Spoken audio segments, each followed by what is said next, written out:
That's what I keep saying. I've been to London, Paris, all over the States, festivals all year, and this is what seems to be happening, so. Well, it's a fascinating story, and you did it very, very well. I appreciate that. It really is a masterpiece. Well, as a documentary. thank you.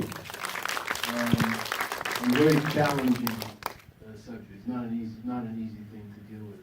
Do you find, I find, not just with documentaries, but particularly with documentaries, but also with fiction film, that you can, if you get the audience on your wavelength early on, immediately if possible, you can go anywhere. And I noticed that in this picture, you get the audience on your wavelength very quickly. And then that's why you're able to let her just tell it and not have to explain it. That's my review of it. I accept that. There's a lot going on in the themes that I didn't understand as I was exploring it. It all was through research and finding the meta layers that there was a book, it was fiction, I enjoyed those books, and then finding that they were her themes she was channeling. No one knew this. Those were her themes of abuse, and then finding someone made a movie, Ozzy Argento, of her book, which of course is a movie of her fiction. Yeah.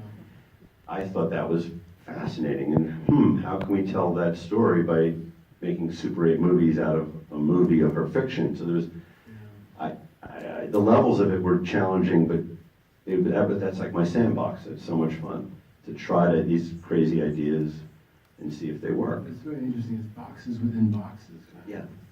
Yeah. Does the audience have any questions? Yes. Any updated reaction by some of the celebrities there? I have not heard any updated reaction, to be quite honest, no. You haven't? No, I haven't. No one called. I don't know these people. So. Interesting. They don't Yes. call me and tell me. I'm curious if there was any of the material that you used to tell the story, was any of it real, like Super 8 films or any of that, or was that all? I should comment on this. This is all real. This is all her home movies, all of hundreds and hundreds and hundreds of photos and snapshots, all the audio verite. It's all real. She was a self-documenter, just like Daniel Johnston. She had everything. The videos of her at her first reading where she's hiding in the audience, you name it, she had it. I think it's probably one of the biggest documentary archives ever excavated, and it's just a coincidence that both subjects, Daniel Johnston and Laura Albert, had all this stuff and kept it all and made all these recordings. So all those audio tapes that you showed. yes, absolutely. I thought you handled that very well. Thank you. So what was recreated then? Well, the beautiful shots where you're going into an answering machine on a kitchen table, that's the cinema. Yeah, yeah, that's, she didn't shoot that.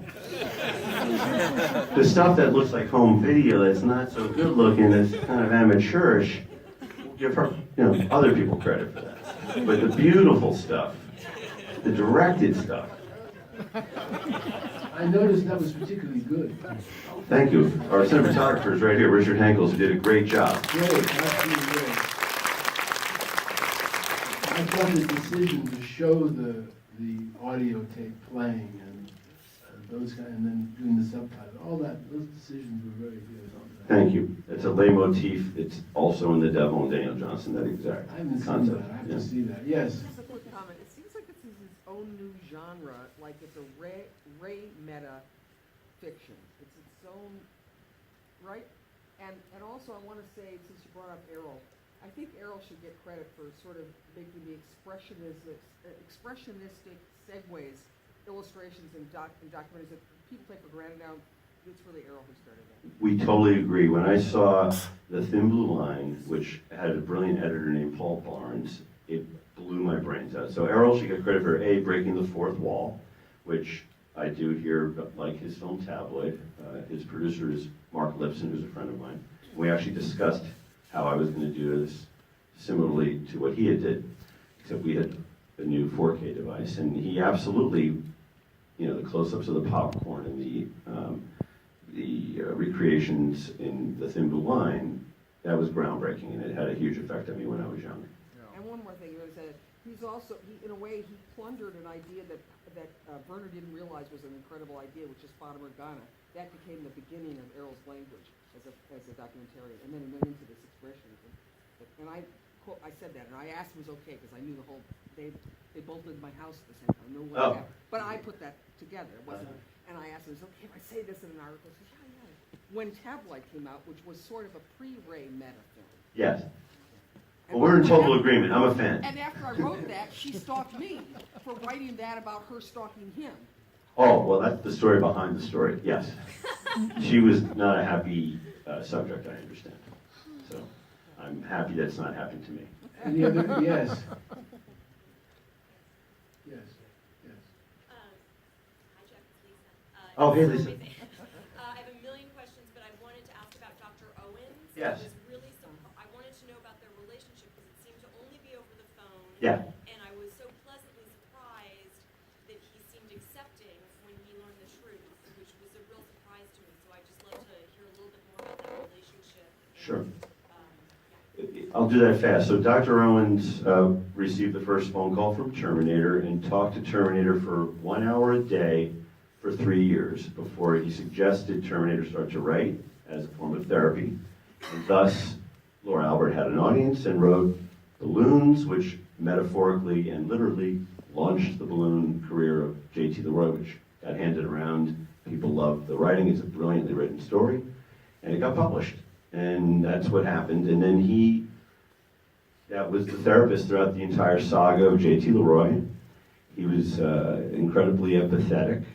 I heard those recordings, and he always was treating a broken person he never knew was no one else but J.T. LeRoy. He, of course, as you saw in the film, did meet Speedy once.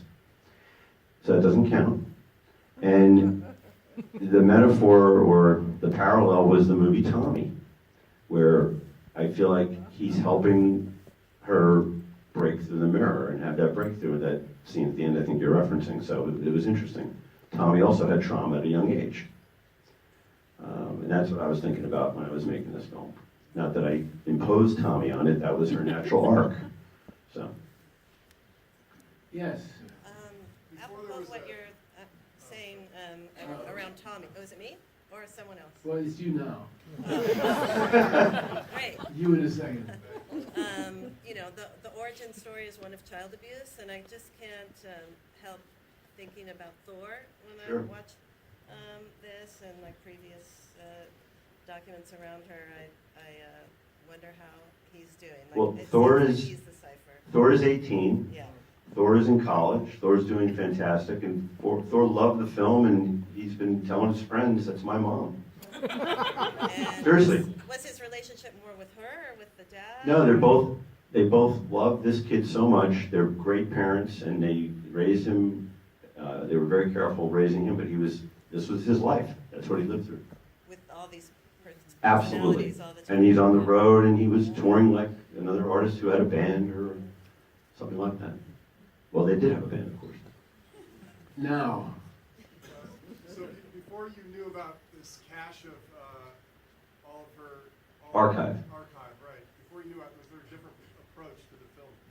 No, there was no approach. There was just a story that I wanted to learn about and hopefully tell well. Every time I take on a film or a story, my biggest fear is, oh my God, and I think it's every documentarian's fear, what am I going to do if there's no archive? We've seen these films where they have like 2 photographs and you keep zooming in on the same thing over and over. And not only does the audience want to slit their wrists, so does the filmmaker, I promise you. Therefore, when you see a film like that, now we have recreations or animation, anything to do to cover up these talking heads that nobody wants to watch. Audiences have been telling me this for 1,000 years, and I'm an audience, I don't want to watch them. So when you have an archive or find an archive, that's just the goal, to now make an immersive experience. So that is the sandbox I planned. So I didn't know she had anything, of course, but it turned out she did. Therefore, just like with Daniel Johnston, she had the exact same materials, and I knew what to do with them. okay, we have time for a couple more questions. Yes, up there. I was wondering if you saw the other documentary on J.T. LeRoy. I did not see that film. I was making this film and I've never seen it. I didn't even know there was another one. There was one, I'm not sure at where it got released. So, I've seen it, can't touch this one. there you go. Yes, sir. You were touching upon earlier the reveal at the end Yeah. regarding